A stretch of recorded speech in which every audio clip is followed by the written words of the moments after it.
Johann Sebastian Bach is the ultimate composer's composer, influencing countless others who followed him, from Mozart to Mendelssohn, Beethoven to Brahms. And not just in classical music.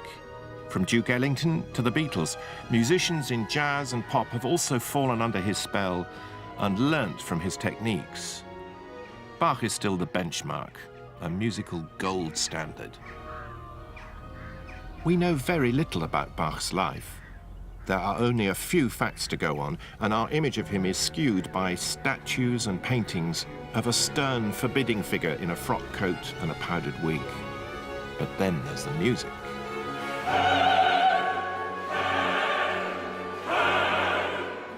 And the music tells us something completely different about him. It's full of energy, full of dance, full of life. Over a lifetime of getting to know, singing and conducting Bach's music, I formed a series of hunches about his personality and character. And in this film, I want to test them out with fellow Bach enthusiasts and scholars and perform some of his most important works to see what they can tell us about the extraordinary man who composed them. He really throws everything at it. You know, it's just such an overwhelming exploration of what it is to be a human being. I think he's a scientist at work, and instead of using the language of mathematics, he's a scientist using music. The level of inspiration on which he works is, I think, unparalleled in the rest of music.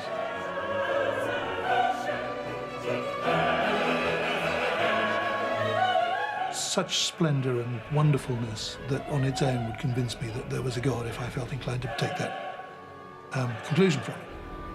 In this film, I want to build a new statue of Bach, to see if we can detect a beating heart and a more approachable personality underneath the wig.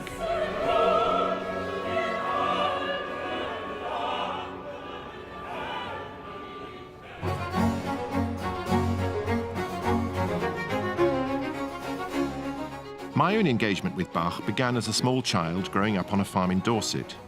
Just before the war, a refugee from Nazi Germany arrived with a painting in his rucksack, one that his great-grandfather had bought in a junk shop, and he asked my father to look after it for him. It was one of only 2 portraits painted of J.S. Bach in his lifetime. So I passed it every day of my life until I was 10, when the painting was sold and moved to Princeton, New Jersey. This is the first time I've seen it since 1953. What's so striking to me, seeing it again, is the intensity of his gaze. I mean, those eyes. It's just extraordinary. They're so penetrative. I still feel there's a division between the upper half of his face and the bottom half. The upper half is so intense. It's got that beetle-browed, slightly myopic look. Below that, you see somebody quite different. Somebody much more approachable, somebody who enjoyed the good things of life, a bon viveur who enjoyed his tobacco and his wine and his beer, and there's plenty of records of what he drank, and the father of 20 children and 2 wives. We know pitifully few hard facts about Bach. There's very little to go on, and only a handful of personal letters. But as in any good detective story, it's often the gaps, the seeming contradictions in the tale, that are as suggestive and intriguing as the hard evidence available.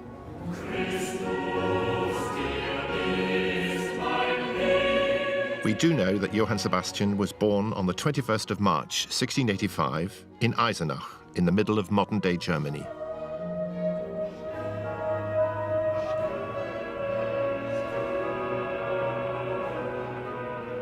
This is the so-called Bach House, now a museum devoted to him.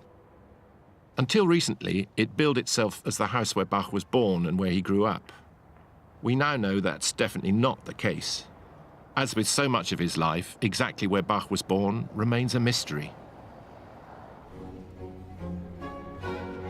Johann Sebastian was baptized here at 2 days old in St. George's Church in Eisenach. Later, he sang here in the choir. As a child, he's said to have had an unusually fine treble voice. 200 years before him, there was another chorister who stood in exactly the same place. Now, that was Martin Luther. And Luther created a revolution here in this part of Germany. Bach's whole life was to be profoundly influenced by Luther's Reformation. Luther set in train a new way of worship. It totally transformed the role of language and music in church.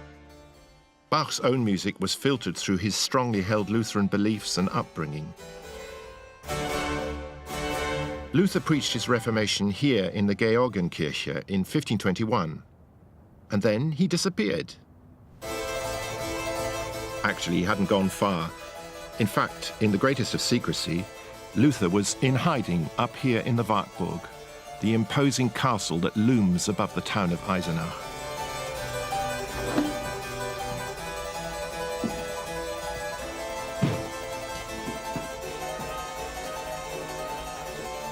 His Reformation had made Luther the most wanted man in Europe. So this is a little room where Luther lived.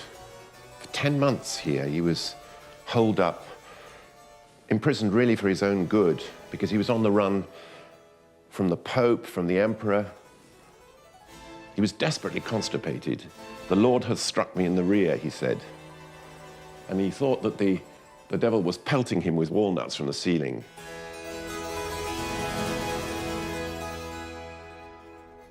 Luther decided that his best weapon to use against the devil was black ink.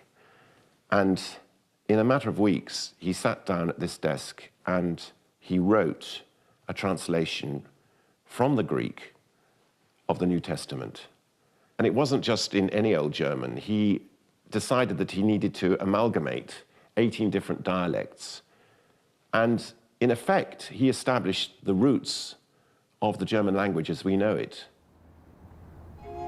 Not only did Luther want the Bible to be in the language of the people, he also wanted them to be able to join in the music, something that in the Catholic Church was much more the province of trained choirs. Luther was convinced that music added extra expression and eloquence to the biblical texts. The notes make the words come alive, he wrote. In fact, without music, man is little more than a stone. So the words appealed to the intellect and music appealed to the passions. And besides, why should the devil have all the good tunes? Luther and his followers made sure he didn't. They choraled secular tunes that everybody knew, including quite earthly love songs, and then set them to new words so that the congregation could belt them out in church. Hymns or chorales written by Luther and his followers became absolutely central to Protestant worship, and, of course, to the music of Bach. The impact of the reformer Luther on the impressionable young Bach was immeasurable. It shaped his whole view of the world, it bolstered his sense of worth as a craftsman musician, and it reinforced his service to the church. It's such an announcement, a proclamation of the arrival on earth of the Christ child. Relish the words, relish them. So, brich an.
Bach's destiny was to become a musician.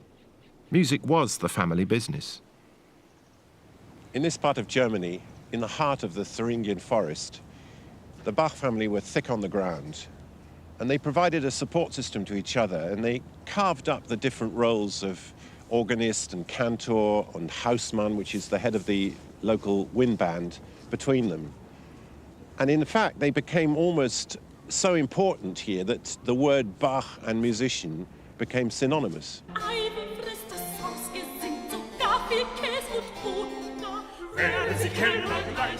The Bach clan knew how to let their hair down and often got together for raucous family celebrations. Sebastian, the youngest of 8 brothers and sisters, was thus surrounded by music at home, in church, and in school. I have in my hand what was probably the most precious book of Bach's childhood, certainly the one that he used every single day of his life until he left Eisenach. It's the Eisenachisches Gesangbuch, the song book, used in church and used in school. And it has wonderful copper engravings which show David and Solomon in the temple, surrounded by their temple musicians, and the connections that Bach must have made in his mind between his family of the most famous musicians in the area, with a long dynastic lineage going all the way back to Solomon. Because he wrote so many masterpieces of sacred music, in the 19th century, religiously inclined writers liked to picture Bach as a saintly figure, a kind of fifth evangelist, to match the goody two-shoes image of his childhood. But in recent years, this picture started to change. This is a book containing the records of Bach's school performance, and it gives us his syllabus of classes that he attended. And it also shows that, for example, in the 3rd year, he came 46th out of 89 pupils. And what's more, it tells us that he missed 96 separate classes. This is a fascinating document because it's somehow slipped under the radar. It's a report on school conditions in the Latin school where Bach was a pupil, and it shows the lack of textbooks, the overcrowding, the cheeking of the masters, the throwing of bricks through the windows, all sorts of proto-hooliganism, and it's been kind of neatly ironed out of all the biographies, and so it's really interesting to come to light now.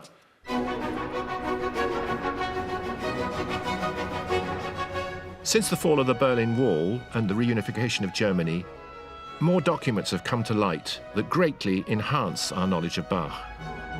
In particular, the Bach archives in Leipzig have made huge strides in discovering more about the composer's working methods, and for the first time opened their doors to researchers. All the significant documents about Bach, many originals, some copies, are here. When Bach was 50, he suddenly got a fascination for family roots and family trees, genealogy. So he wanted to give himself legitimacy in some way. And here's an example, and it shows the whole Bach family, starting with the legendary figure of Veit Bach, who arrived from Hungary in the middle of the 16th century. And it goes all the way through to Bach himself, who's over here, and then his children and his grandchildren. You'll notice every single member of the Bach family is a man. All blokes, not a single woman. But mothers, sisters and aunts must have participated in their family music making. So was it nature or nurture that we have to thank for the genius of Bach? When he was 50, he did a family tree, and he also assembled pieces of his ancestors' music. And there was one person that he singled out as being a profound composer, another one who he singled out as being an able composer. But there obviously wasn't anybody of enormous quality until he came along. And yet he was one of 4 brothers. How come he and not the others popped up above the parapet? He's such a good example because he really undermines any simplistic explanation of his genius. I mean, if you had a genetic explanation, then the genes would have gone throughout the Bach family. In fact, why did they take so long to generate Bach? So many generations. And I think all these more general explanations on the basis of genes, even on the basis of the musical culture that surrounded him, do not deliver the singular genius that he was. And it's a pity, in a way, we can't accept the singularity of people who are manifestly unique. We just can't bear the idea that genius is unexplained. But that's not to say Bach was self-taught. His father's cousin, Johann Christoph, was the profound composer he referred to. His music, only recently rediscovered, is the link between Bach and the earlier German tradition. Johann Christoph may also have been Sebastian's first teacher at the organ, an instrument he was to make his own. But Johann Christoph's life was a cautionary tale. In a sense, the life of Johann Christoph Bach exemplifies the problems that musicians had at the time. They shuttled between the service of the church or of the court or occasionally of the municipality. And in Christoph's case, he had all manner of domestic problems. He was shunted also from pillar to post here in the town. The town wouldn't give him a proper dwelling. He had illness in his family. He was underpaid, and he was thoroughly querulous and miserable about it, and died in penury. But there's another side to it, and this is one that Sebastian may well have picked up from his elder cousin, which is that as a composer, you can channel all that frustration and disappointment into music. And the marvelous thing is about Johann Christoph's music and Sebastian's music is that it has this wonderfully consoling and uplifting quality to it.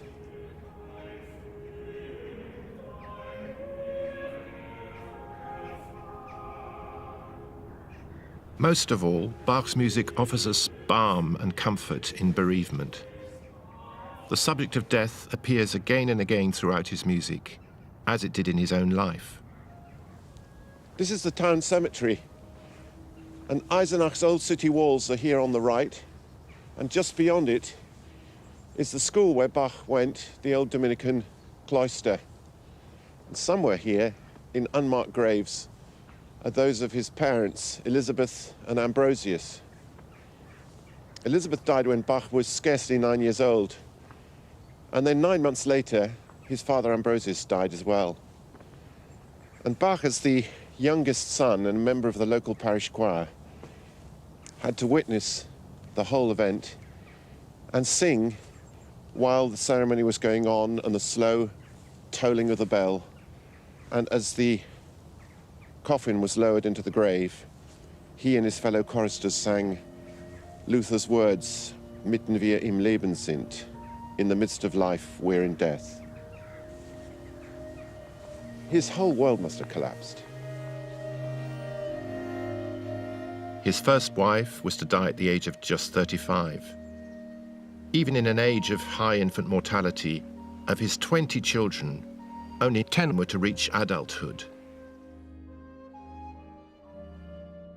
After his parents died, Sebastian and his elder brother Jakob went to live with a sibling they hardly knew, Johann Christoph, 14 years older than Sebastian.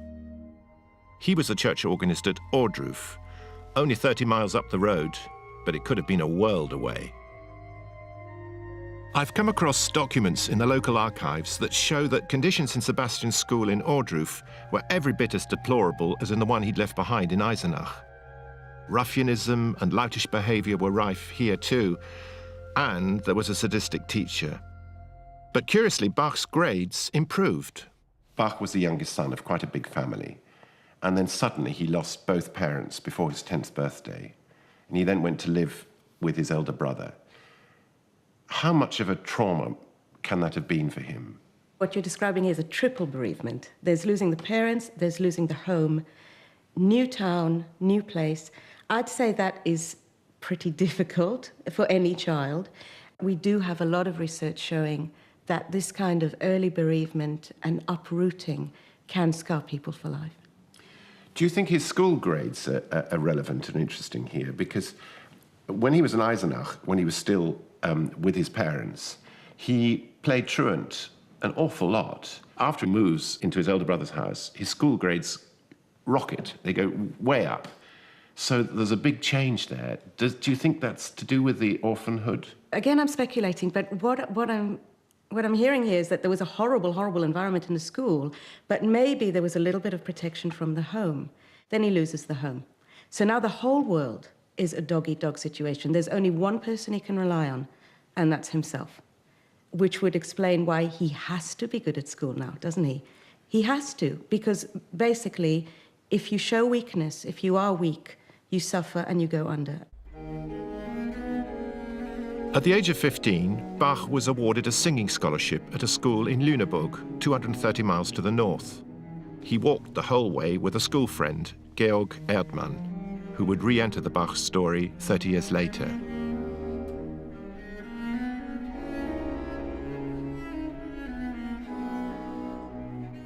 Bach spent 3 years in Lüneburg from the age of 15 to 18. His voice would have broken almost as soon as he got there. So what was he doing in the meantime? This is one of the great puzzles of Bach's life. One thing we do know is that while he was at Lüneburg, Bach was acquainted with one of Germany's leading musical figures, Georg Böhm, a composer and a renowned organist, also born in Thuringia, like Bach himself.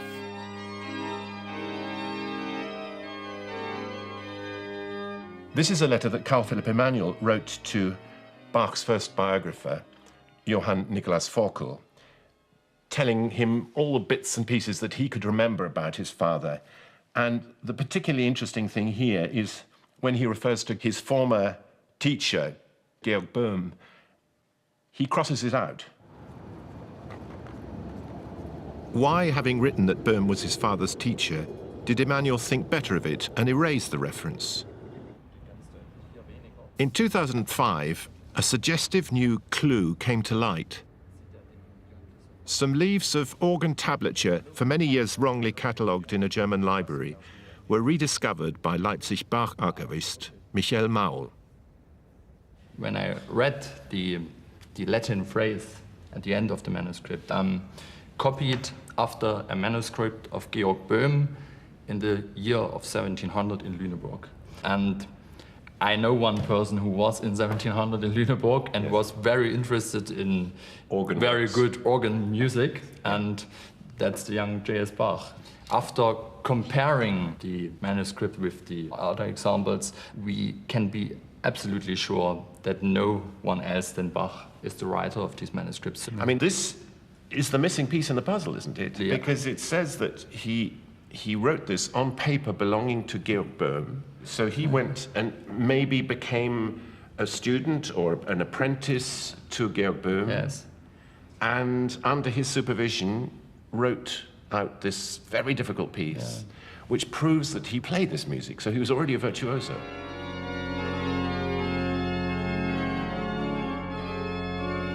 Did Emanuel suddenly remember that his father, for some reason, didn't wish his relationship with Georg Böhm to be known? Did he acknowledge that he learned from other people? Did he acknowledge their greatness? This is fascinating because when he made remarks about possible teachers, his son Emanuel just erased them. So Bach didn't want that to be known. He wanted everybody to know that he'd done it entirely on his own, off his own bat. If he had this assumption that you have got to have power and you should never show weakness, he would be very poor in acknowledging those sources. At the age of 18, Bach, as well as being a virtuoso organist, was a competent violinist. In 1703, he left Lüneburg to return to the family stamping ground. In Arnstadt, only 30 miles from where Sebastian was born, the city fathers had put a tax on beer in order to pay for a brand new organ for the Neue Kirche. Bach was hired to test the new organ and then to play it in audition in front of the thirsty citizens. He landed the job on more money than his father had ever earned. But there was a catch. The council insisted that he provide new music. All he had at his disposal was a ragtag and bobtail band made up of mature students. Thus Bach began his career as a composer, but not in exactly auspicious circumstances. He wrote a cantata, his first, in which there's a very important bassoon obbligato, a solo for the bassoon in 3 of the movements. It was a banana skin. The bassoon part starts innocuously enough, honking away at a steady old lick. But then comes a bassoonist's worst nightmare.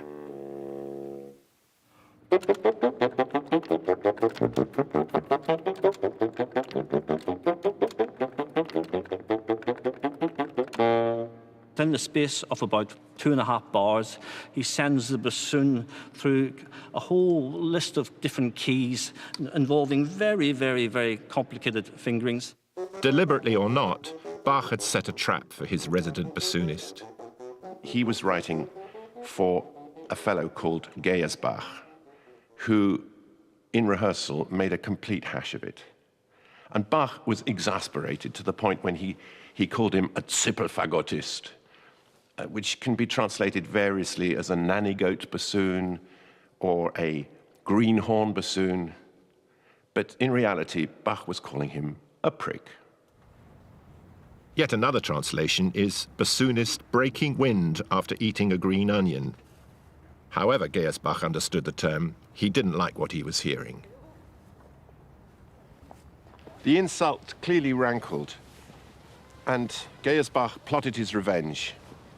And he and his cronies, well-oiled after a party christening, sat in wait for Bach, here in the town square. Bach was making his way back from playing music at the castle, Nidec Castle, and was taken completely by surprise. And Bach came up to him and demanded an apology, and then took his cudgel and hit Bach smack across the face. Bach, in self-defense, drew his rapier, and there was a scuffle, a major scuffle, and it was only the other students who eventually stopped the whole thing. No doubt to Bach's fury, the church council sided with Bach, according to the records. And that was far from the last of the problems. Bach was accused of introducing strange harmonies into his organ music, which upset the old dears of the parish. He played either far too long or not long enough, and he'd slipped off down to the pub. Once, he smuggled a strange girl into his organ loft to make music.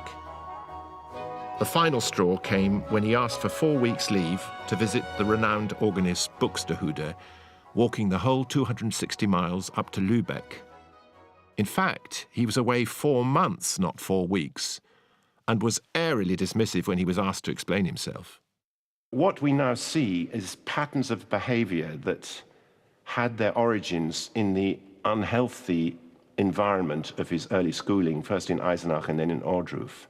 Patterns of anger, patterns of dealing with authority in a very surly and uncompromising way, impatience, and a kind of self-assuredness that was bound to rub people up the wrong way.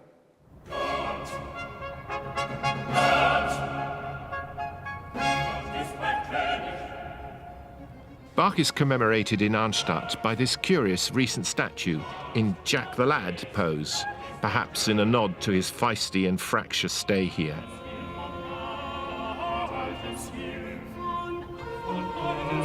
His time in Arnstadt came to an end when in 1707 he was offered a new post 50 miles up the road in Mühlhausen. The city had been thriving, but it was Bach's bad luck to arrive just after a disastrous fire had wreaked havoc in the city. Caught up in a local dispute between the clergy, Bach moved on in less than a year. But 2 significant things happened. First, aged 22, he married his cousin, Maria Barbara. And then he wrote one of the most important documents we have. Here's a letter that Bach wrote to the Mühlhausen town council explaining the reasons why he handed in his resignation. And the interesting thing from our point of view is that he defines his Endzweck, as he called it, his final ambition, his goal in life. The key phrase is, a well-regulated church music to the glory of God. Germany was on the brink of the Enlightenment. The scientific revolution had been in full swing for over a century, but superstition was still rife. Here, as late as the 1730s, witches were being burnt at the stake. The 30 Years' War had ended in 1648, and in its wake came a strong revival of Lutheranism. Bach took it upon himself to lay down the New and the Old Testament commandments with renewed force.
In 1708, Bach left Mühlhausen for the elegant court of Weimar.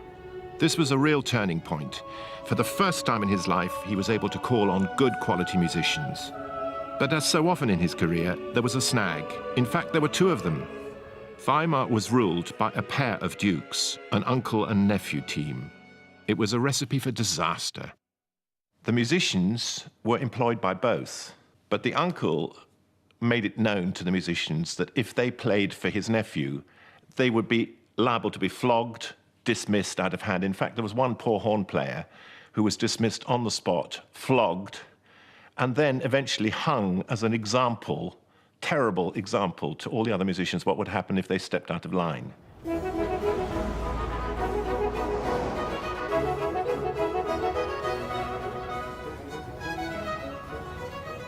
One might imagine that in such a fraught, tense situation, nothing creative could have come out of Bach's time in Weimar. But of course, the opposite is true. It was a hugely stimulating time for him.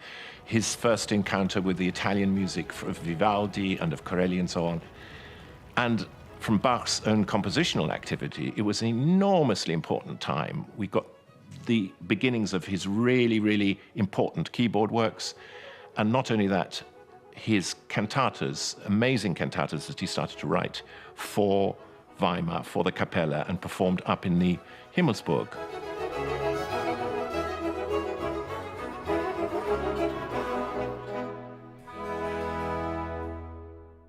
Originally, a cantata was a small, intimate Italian piece for a solo voice and a couple of instruments.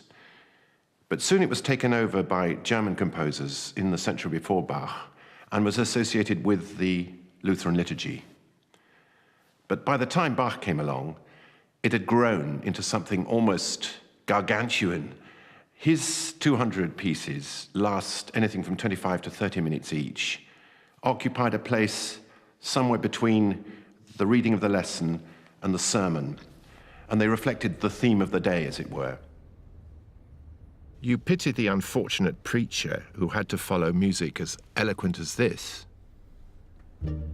Siehe, siehe, ich stehe vor der Tür und klopfe an, so jemand meine Stimme hören wird und die Tür auftun, zu dem werde ich eingehen und das Abendmahl mit ihm halten und er mit mir.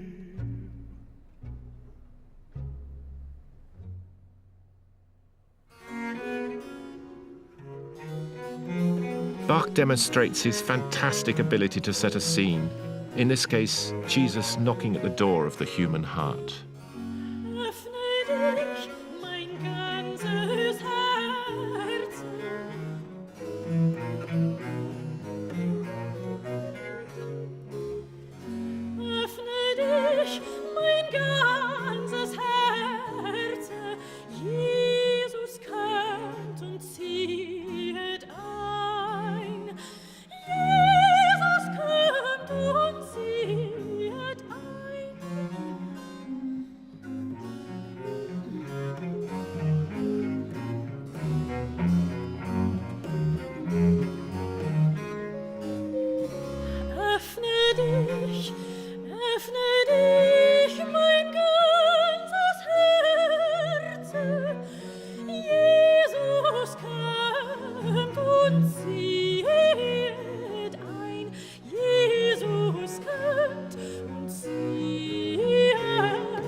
Bach wrote more than 20 cantatas in Weimar, but having proved his early mastery of the form, he suddenly stopped. The court's musical director had died, and when the resulting vacancy was filled by his son, a musical nullity, and not by Bach, his reaction was to down tools. He simply stopped composing. It went from bad to worse. When Bach asked to leave his employ, the fiery Wilhelm Ernst had him thrown into jail. Bach thus became one of the few composers in history to do hard time. Some of his music, technically the property of his employer, may have stayed on at Weimar. 70 years later, the Himmelsburg burnt to the ground, and Bach's music was lost forever. After a month in prison, Bach headed off to the job he'd been hankering after all along, that of Kapellmeister. He joined a music-loving Prince, Leopold, at the castle in Köthen, not far from Weimar, as his music director. And it was the beginning of a wonderful new phase in his life, 5.5 years of relative trouble-free composition, the first time in his life where he's away from the church. He's in a secular environment because he doesn't have to write church music. Prince Leopold is a Calvinist. There's no requirements of Lutheran church music at his court. Bach is settled with his family, and he has a sympathetic and extremely music-conscious and music-enthusiastic boss. Bach completed the famous Brandenburg concertos at Köthen, as well as a set of solo cello suites, which are today amongst his most popular works.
Just as Bach was, for once, happy and settled, tragedy struck.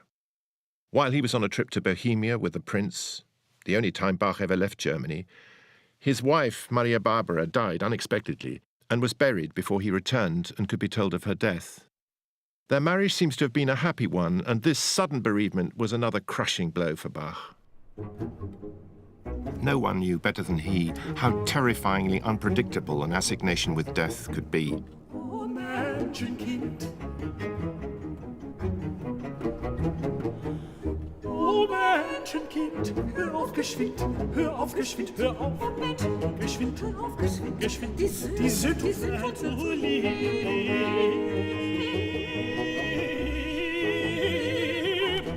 Oh Menschenkind, hör auf geschwind, die sind zu lieben.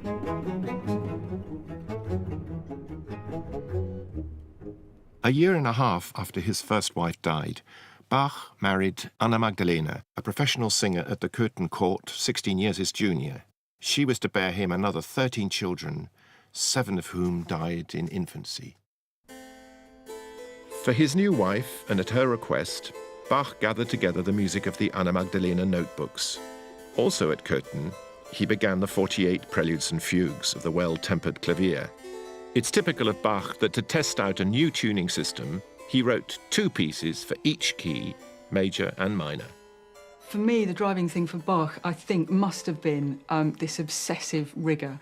I mean, this is someone who, I think, you know, in writing a collection of keyboard works in every key, I think it's not just that that's available to him. I think he couldn't possibly have done it any other way. I think he would have had to have explored every single key and done it again twice. Bach's inventiveness is proved by a puzzle contained in the music he's showing us in the famous portrait I passed every day as a child. On the face of it, the piece is straightforward enough. It's incredibly simple. It sounds just almost like a nursery rhyme.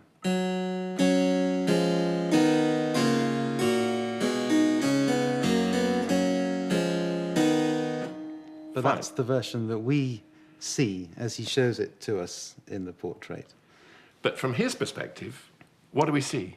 Well, if you turn the music up the other way around and read it backwards, what you get is this.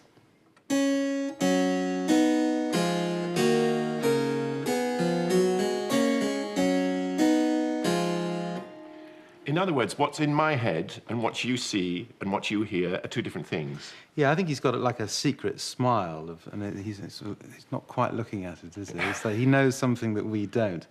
And I love the fact that it took 100 years for people to start working it out. The clue is in the title. It's a piece not for 3, but for 6 voices. If you move the reverse version by a bar, you get this incredible 6-part bit of pop music, really.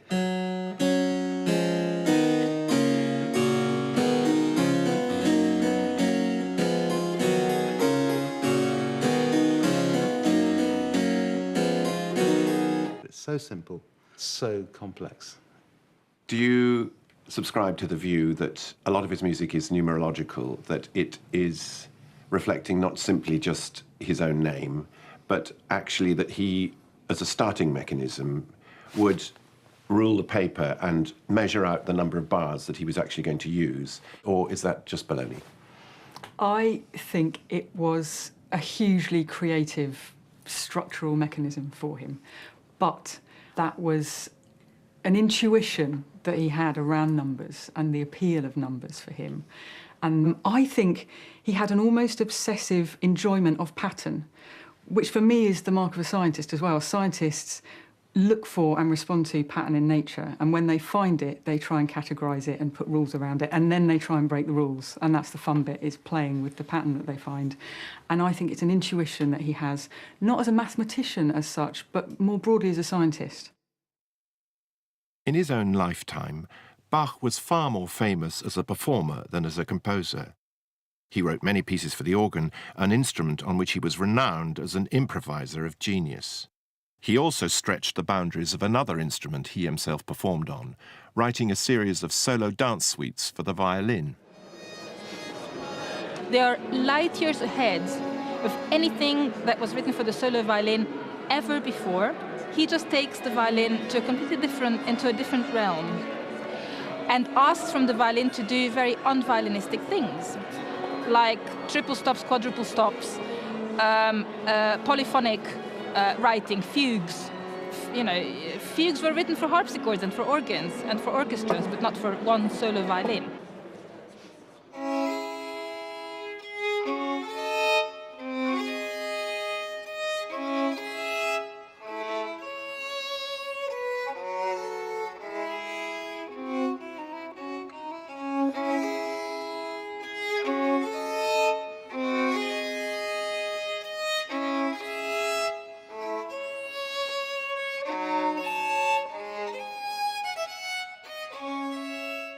That is storytelling too.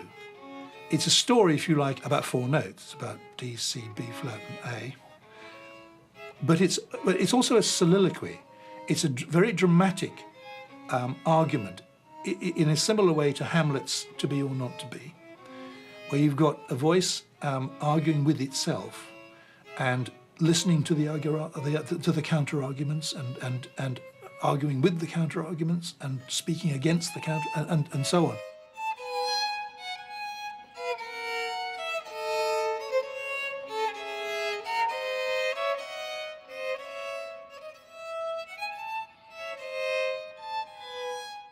There's the continual wonder that he brings it about in the way that he does, which seems to me an absolute miracle, a piece of such splendour and wonderfulness that it on its own would convince me that there was a God if I felt inclined to take that conclusion from it.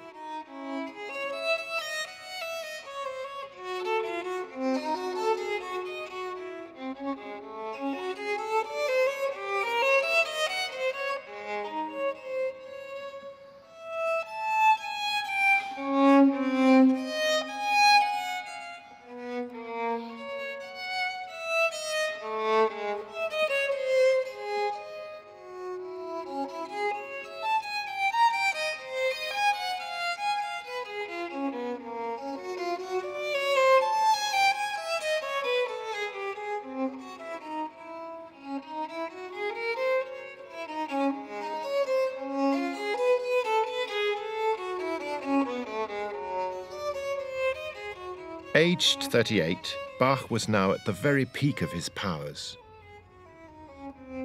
But his lifetime's goal, his Endzweck of writing a well-regulated church music to the glory of God, had been on hold for the past 6 years.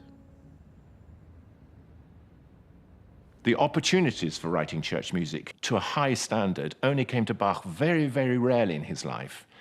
It didn't come in Arnstadt, it didn't come in Mühlhausen, it came for a while in Weimar, not at all in Köthen, because in Köthen he was working in a Calvinistic court, and then he had this big break. Suddenly he saw an opportunity to put his life's ambition into effect.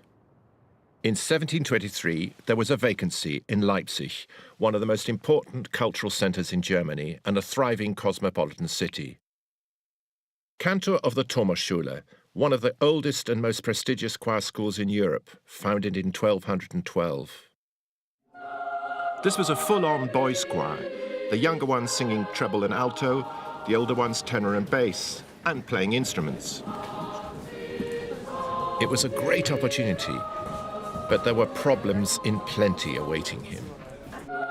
Besides music, Bach's duties would also include teaching the boys other school subjects, but he drew the line at teaching them Latin. What's more, only a thin party wall would separate the boys' dormitories and classrooms from Bach's own private living quarters. Bach's determination to see his church music project through eventually overcame his reservations. In April 1723, he showed up at the Leipzig City Hall to be interviewed and offered the job. So despite all his misgivings, Bach decided to throw in his lot and to accept the title of Thomaskantor and director of the city music here in Leipzig. So he signed his contract and he swore fealty on the Holy Bible. One of the councillors is on record as saying, since the best man couldn't be obtained, mediocre ones would have to be accepted. The truth is that neither party to this contract could have guessed what they were letting themselves in for. In Bach's own words, hindrance and vexation. From the moment he set foot in Leipzig, Bach found himself caught in the political crossfire between different factions on the city council. Music, since it carried with it an element of cultural prestige, formed a part of those political tensions. On the one hand, on the city council were those loyal to the elector who wanted a modern Kapellmeister, one who could bring real international prestige to the city, and they were Bach's natural allies. But opposed to them were the Estates Party, who wanted a traditional cantor tied into the school system with all its regulations and with all its teaching duties, and that throttled Bach's room for maneuver. Before these problems boiled to the surface, Bach set to work. It used to be thought that his cantatas, well over 200 of them, and the two great passions, were composed over the whole 27 years he spent in Leipzig.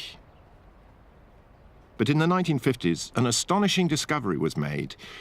By a careful examination of the watermarks on the original scores and parts, scholars discovered that the greater part of the cantatas and passions were actually produced in a white-hot frenzy of just 3 years. Now, how he kept up that rhythm, how he managed to sustain that level of intensity and creativity is just beyond belief. Particularly when you consider Bach's living conditions. This is a model of the Thomas School. The original building was torn down in 1902. Here, Bach and his family lived right next to the schoolboys. There wasn't enough room for all the kids, and they slept two to a bed. And, I mean, there must have been a heck of a lot of background noise. And he had to concentrate to produce these phenomenal pieces and then to supervise their copying out in his own room? I think so. But you wonder how he could ever have had any sort of private life in this sort of outfit. I mean, the conditions being so cramped and the noise and the descriptions of mice and rats running up and down the staircases as well. Yeah, they probably had a different concept of private life back then. Must have done. Bach didn't just have to write 25 minutes of new music each week. He also had to get it copied into individual parts for the musicians to sing and play from.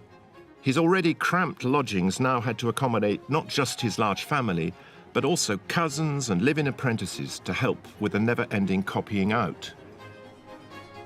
In the pressure cooker atmosphere of the Thomasschule and this devastating pace that Bach had set himself, things started to go wrong. If you look at this, you'll see there's a frenzy in the writing. It's almost as though he hardly has time to actually put the beams of the semiquavers and demi-semiquavers into the page. They look like bamboos in a hurricane. And here's something interesting, because this is Kuhnau, one of his favorite copyists. And Bach, leaning over to see what Kuhnau's copied, notices that his name has been misspelt, B-A-C-C-H. He gives him a hell of a cuff across the earlobe, and the ink flies across the page. And here's another example. A cousin, Johann Heinrich, came to Leipzig, and Bach put him to work immediately in the sweatshop of copying. He's made a complete hash of it. He's written out the chorale in the wrong clef and mistransposed it. So he has to cross it all out, and Bach himself has to leap in and write out the chorale neatly at the end. I mean, what a plonker. Here you can see Bach painstakingly trying to repair the damage against the clock to make sure that there weren't terrible errors on the music stands when it came to the one and only rehearsal before the cantata was performed.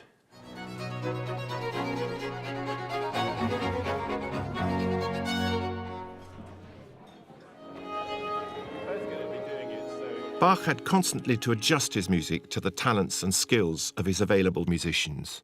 But also, he had to lure in university students in exchange for private music lessons. There's something about Bach's orthography, his handwriting, which suggests already the gesture, the direction of a phrase.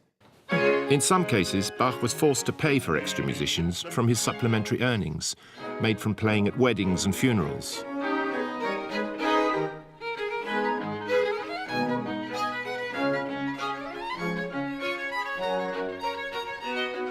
At the end of each frantic week, Bach unveiled his latest cantata. What the Leipzig congregation made of these towering works, frustratingly, we simply don't know. All we do know is that plenty of people would have heard them. Leipzig was known as the city of churches. It's been estimated that on a normal Sunday, of a population of 30,000, 9,000 parishioners and members of society were crammed into these two churches, the Thomaskirche, the Nikolaikirche, and bulging from the seams of the other churches in the town. Thus, every week, Bach had an audience 10 or a dozen times bigger than in any opera house. Unfortunately, people at the main churches tended to behave as if they were in an opera house, much to the fury of the clergy. The preachers very often think they don't listen carefully to the sermons, that's for sure. You get all kinds of complaints about people flirting in church, people sleeping in church, people throwing paper airplanes in church, yes, and taking snuff in church. And all dogs kinds coming of into the dogs church. Coming into church, absolutely. And some churches employ special dog whippers to try to get the dogs out. But, and I mean, earlier on you've had complaints about people taking pigs through church because it's the quickest way from where the pig was to market and so on. So I think our sense of proper behaviour within a church is different. So there must have been a huge amount of noise, and one of the problems, that's one of the few things we really do know, is that people drifted in and out before the sermon, after the sermon, during the music. It must have been chaos. Everything was very, very stratified here socially. So the ladies were seated down here below, and the men were in the two galleries, both sides, and the hoi polloi were at the back with the riffraff. And the music, of course, came from the back of the church, up in the organ gallery. And it was raining down on the congregation, but exactly at the moment when the ladies made their grand entrance.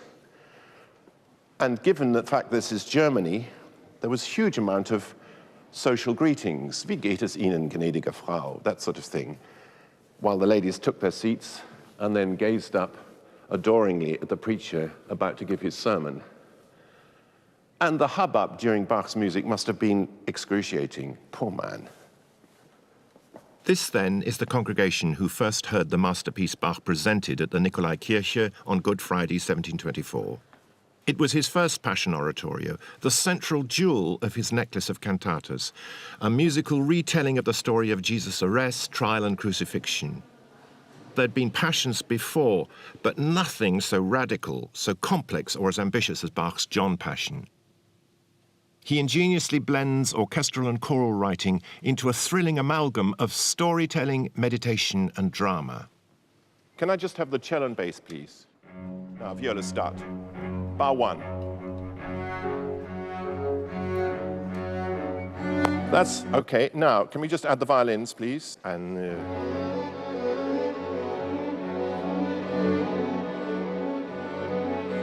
good, that's it.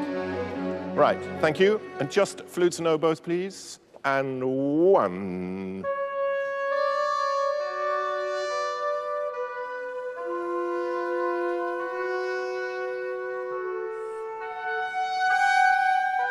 It's like nails being driven into bare flesh. That's it, that's it, that's it. In this opening chorus, he does something which none of the other people had done, which is to set up a huge dynamic tension between this turbulence in the orchestra going on and this tremendous acclamation of Christ in Majesty.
Bach was not trying to write an opera.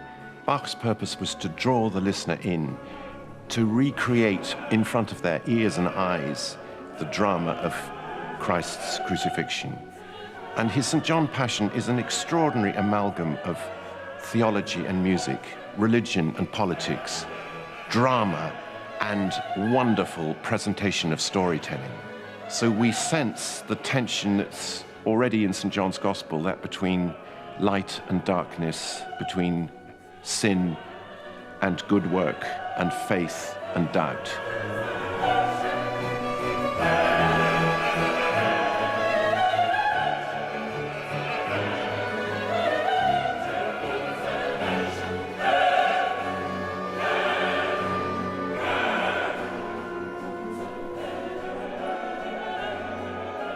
John is particularly remarkable because you could say that in his account of the Passion, everybody else suffers and is perplexed and agonized, and Jesus is utterly stable. I mean, he's not suffering, he's not under things, he sort of stands there Zen-like. over and above them. Zen-like. He's extremely enigmatic. Jesus antwortete, du sagst, ich bin ein König.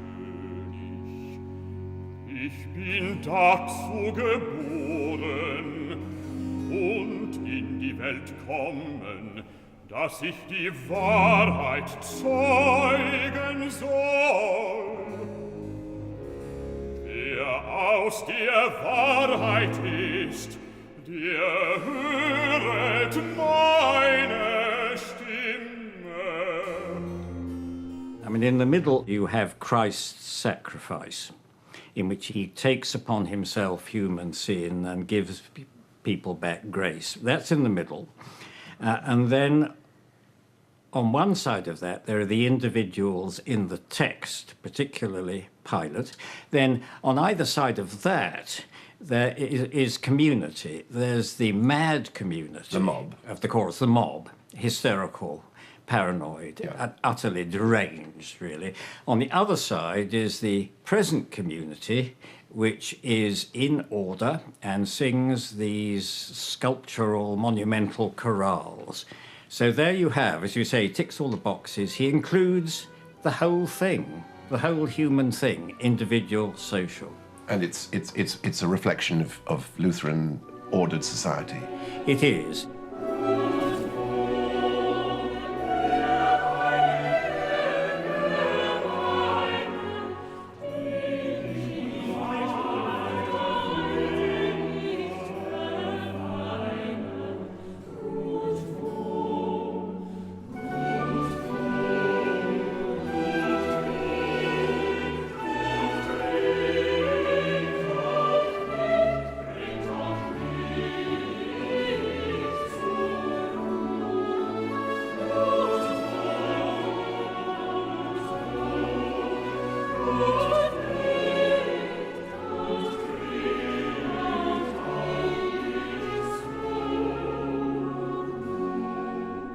Today, the St. John Passion is accepted as a masterpiece. But at its first performance, it didn't please the Leipzig clergy, ever suspicious and alert to the danger of music stealing their thunder. Bach was forced to revise it radically over the next year, and only towards the end of his life was it once again performed in a version close to its original.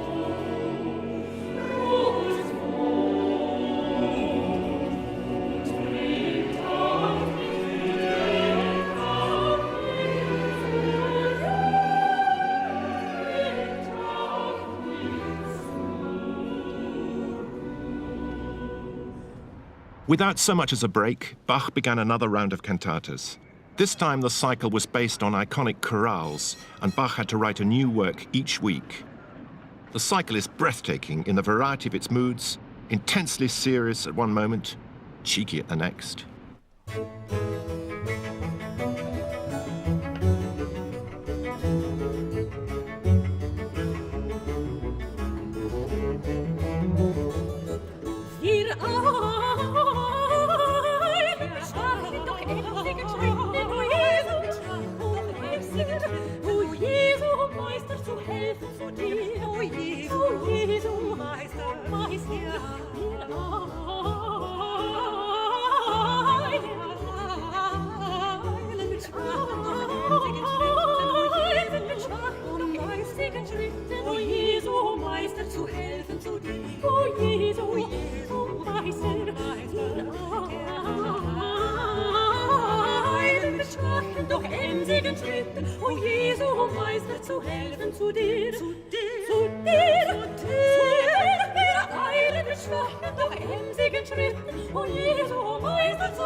Measure him against any of his contemporaries, and there's one thing that makes Bach stick out from all the rest.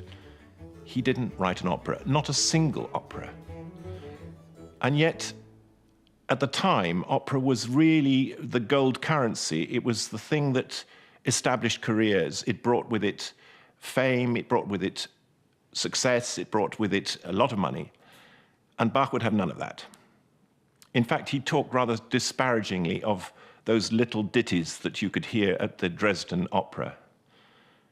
And yet, his music is intrinsically as dramatic, if not more dramatic, than that of any of the opera composers of the day. Vivaldi, Scarlatti, Telemann, none could match Bach in this respect. Only Handel came close. Everything Bach had learnt up to now, dramatic scene setting to underpin the gospel narration, and subtle musical power to convey contrition and remorse, was poured into his St. Matthew Passion, first performed at the Thomaskirche, Leipzig, on Good Friday, 1727.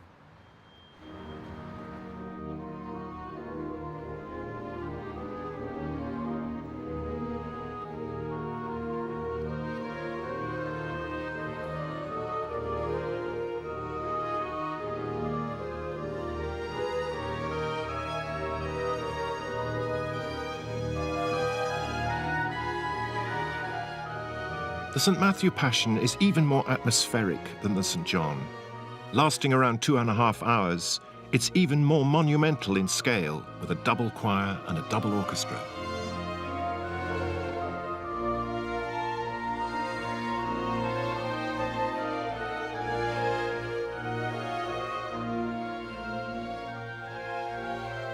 He speaks with the voice of someone whose belief is absolutely rock solid, goes right to the roots of his being. He believes this, every word of this. It is true, it is completely true. And there's a solidity, a firmness to what comes through in the Passions that I've seen very rarely anywhere else. Jesus sprach zu ihm, du sagst, doch sage ich euch, von nun an wird's geschehen, dass ihr sehen werdet des Menschen Sohn, sitzen zur Rechten der Kraft und kommen in den Wolken des Himmels. You wonder, well, where is there room for Bach's own voice?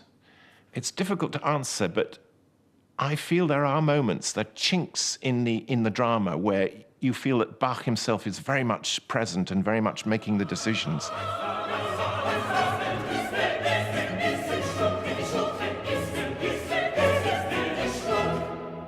So you've got a crotchet to turn around completely 180 degrees from being an absolutely foul-mouthed mob into being contrite and responsible and tender. And bewildered. Who's hit you? We don't understand. Go.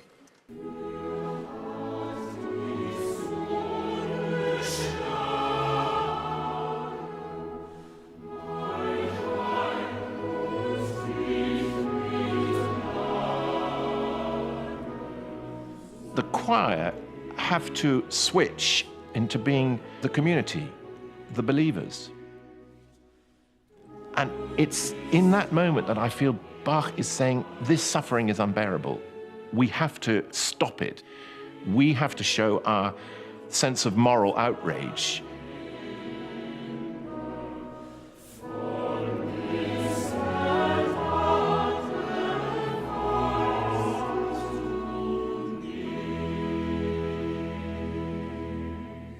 The emotional center of the Matthew Passion is Erbarme dich, Peter's plea for forgiveness, having denied his Christ. In comes the violin announcing Erbarme dich, and the violin, with no words at all, can convey, in a way that the human voice could not convey, this concentration of lamentation, of grief, of contrition, of utter abject horror, in a way, and yet taking on to a spiritual level, because the voice line of the violin becomes an agency of compassion and of forgiveness. And that's before the singer's sung a note.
3 years after the St. Matthew Passion, Bach's relationship with his masters began to fall apart. In 1730, he wrote what he called an Entwurf, a memorandum to the Leipzig Council, complaining bitterly that he could no longer operate. He hadn't sufficient musicians and too few of quality to perform his work. Several months later, Bach took up his pen again. And this is the most poignant document of all for me. It's the only truly personal letter we have of Bach's, in which he's writing to his old pal, Georg Erdmann. He was the guy that Bach walked from Ohrdruf to Lüneburg with when they were both in their teens, early teens. And Bach is just pouring out all his frustration about why the council had not responded to this Entwurf, this statement of his intentions. And Bach tells Erdmann, "My life is full of hindrance and vexation, and I see no future for myself and my family here." One of the features that you might expect to see in this inflexible persona, if you like, is that he would never be guilty. No matter what happened, it's always somebody else's fault. Does that ring? Yes, it does. Because he's never to blame. He always has a reason. And his motto, I don't know whether it's his motto, but it's like a mantra that comes up and again, is that my life is lived always with vexation and hindrance. I have brought you something here, which is a textbook definition. And this is paranoid personality disorder.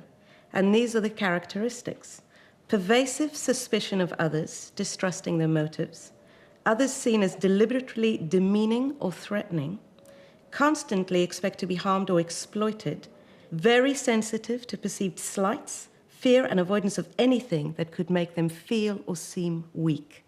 That's a perfect description. The one thing that we do know is that there is an association with bullying and abuse in childhood. Thanks to the boneheadedness of the City Fathers and the obvious flaws in Bach's own character, his output of religious music now began to dwindle away. St. Thomas's Church didn't deserve those cantatas. Nobody deserved those cantatas, but least of all St. Thomas's Church. That's the striking thing about a great artist, is they deliver absurdly over contract, heartbreakingly over contract. And that is the thing that I think is most impressive, very deeply moving about him. There he is, worrying about his children, who are popping off one after the other, worrying about their education, trying to keep the town councillors less irritated, and so on and so forth. And at the same time, he just delivered this work that 250, 260 years later is supreme in the canon. Bach now gravitated towards the other main centre of music making in Leipzig, the thriving coffeehouse scene. Here was a different audience, a more relaxed ambience in which to make music, with better musicians from the university, eager to learn from the master. But Bach didn't completely give up on sacred music. Indeed, his new secular style found its way into religious pieces of unbuttoned high spirits. Mein gläubiges Herz frohlocke, sing Scherze. Mein gläubiges Herz frohlocke, sing Scherze. Frohlocke, sing Scherze, dein Jesus ist da. Mein gläubiges Herz frohlocke, sing Scherze. Frohlocke, sing Scherze, dein Jesus ist da.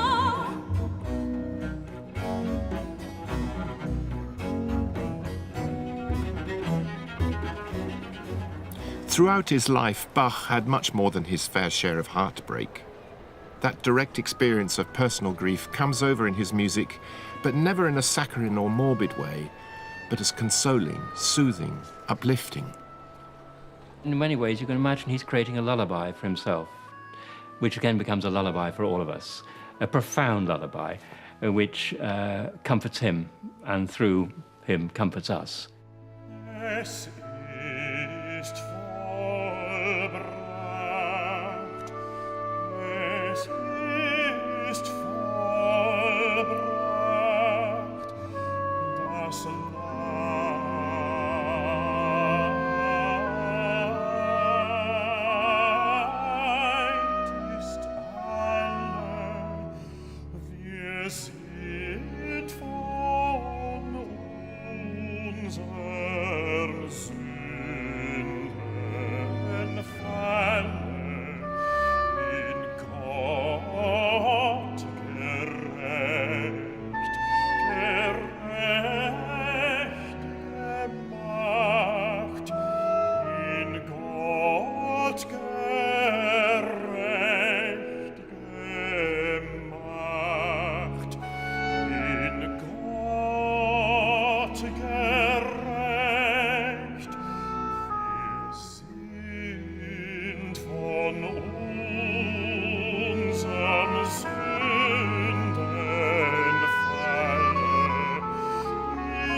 The thing that's, to me, is so touching and powerful in the expression of the music is the way that Bach seems to focus all that distress and private grief in his own life.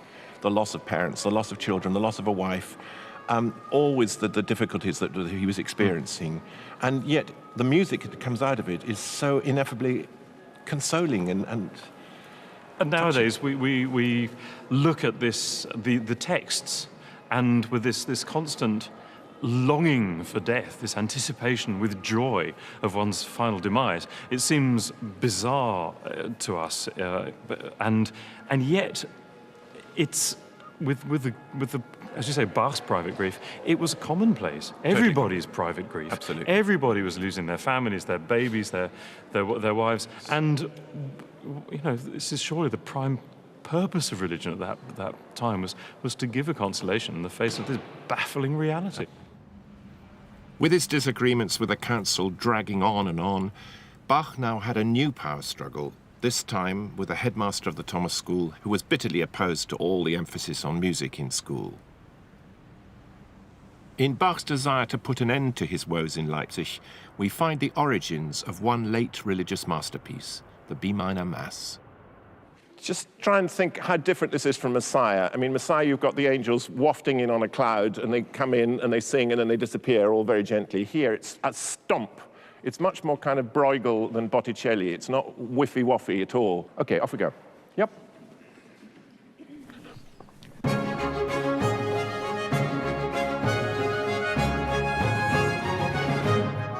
Bach was angling for a new job, or at the very least an honorary title, at the court in Dresden, which was Catholic. So despite his unwavering commitment to Lutheranism, Bach, ever practical, saw that there was an opportunity for composing a Latin Mass on a grand scale.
Bach didn't get his hoped-for move to Dresden, although he did get the honorary title, and for the next 15 years, we lose all trace of the B minor Mass.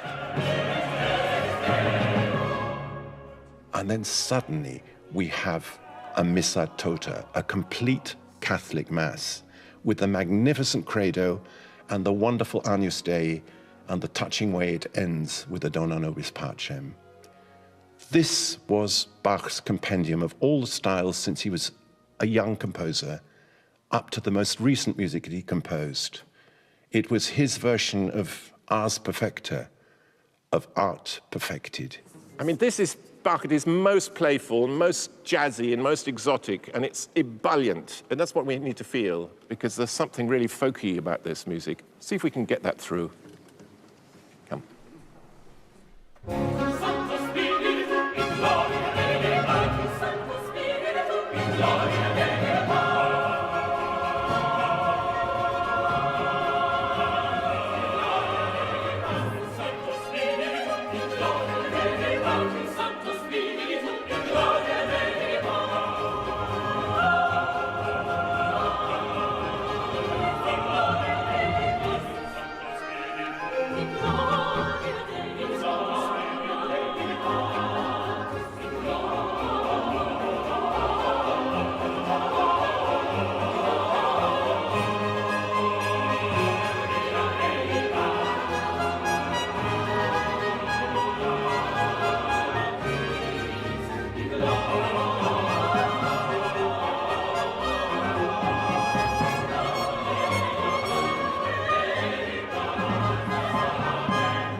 A question that can never be solved is what Bach himself thought of his work.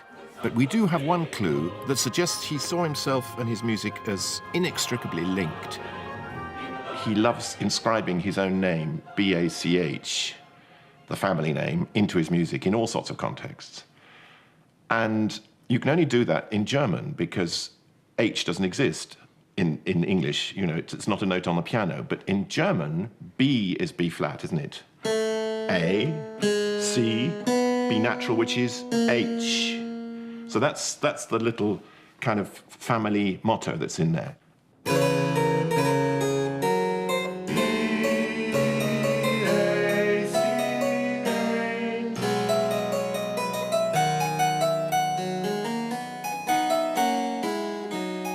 One of Bach's most famous last works, the Arte Fugue, breaks off in mid-flow.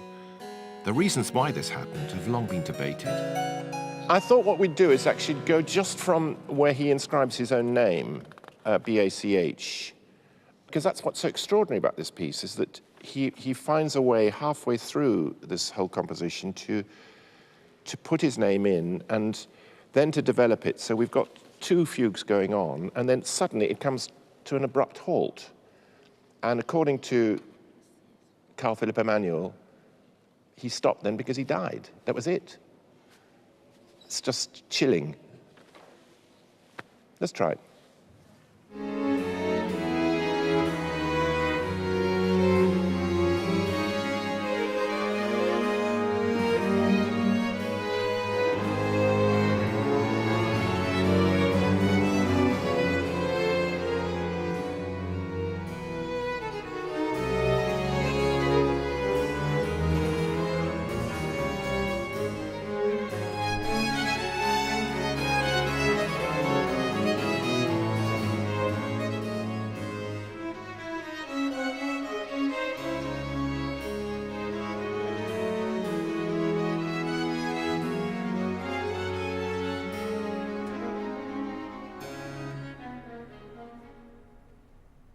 My fantasy is that it's completely deliberate, and that actually it's that unfinished business that I've written my music for the future, and someone else is going to carry on now.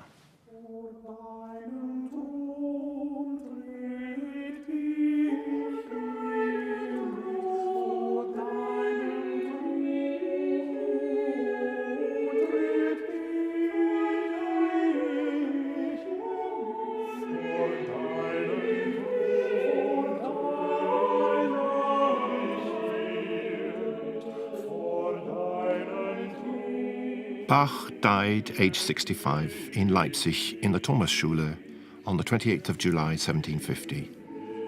2 successive eye operations performed by an English quack doctor seem to have finished him off. After his death, his works fell out of favor, though not with everyone. His music was passed from hand to hand, and Haydn, Mozart, and Beethoven all marveled at it. Only in 1829, when Mendelssohn performed a devoted but stylistically mangled version of the Matthew Passion, did Bach begin to regain the public's affection.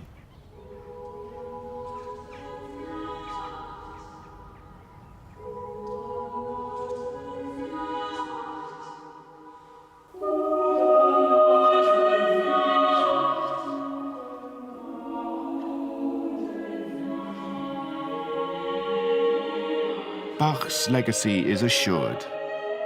If Monteverdi was the first composer to find musical expression for human passion, and Beethoven, what a terrible struggle it is to be human and to aspire to be godlike, Mozart, the kind of music we'd hope to hear in heaven, Bach is the one who bridges the gap. He helps us to hear the voice of God, but in human form, ironing out the imperfections of humanity in the perfection of his music.